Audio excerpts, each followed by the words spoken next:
Place the V2 in a stable and easy-to-operate position. Loosen the clamp bracket and remove the duct clamp. Loosen the belt clamping lever and open the belt drive.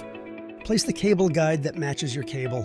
If it's larger than 9.5 millimeters, do not use a guide. Lift the spring-loaded cable positioner and place the cable into the V2. Tighten the two belts to position the cable. Mount the cable seal on the fiber cable, must fit tight. Place the bottom part of the duct clamp and position the cable seal.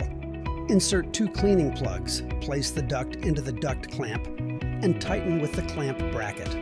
Attach the air hose from the compressor, start the compressor, add air, and wait until the cleaning plugs come out the other end. Disassemble the duct clamp and pour a few milliliters of jetting micro duct lube into the duct.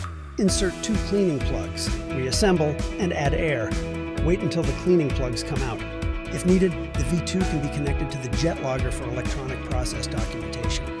Open the cover and connect the cable to the jet logger socket on the V2. Power on the battery and start the tablet.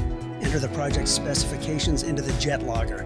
Adjust the air regulator to achieve maximum pushing force. Then deactivate the emergency stop by turning it counterclockwise. Switch on the electronic counter and press the reset button before starting.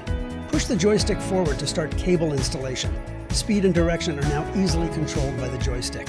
Start without air and gradually add it step by step as the speed decreases. The fiber cable is now being installed into the duct.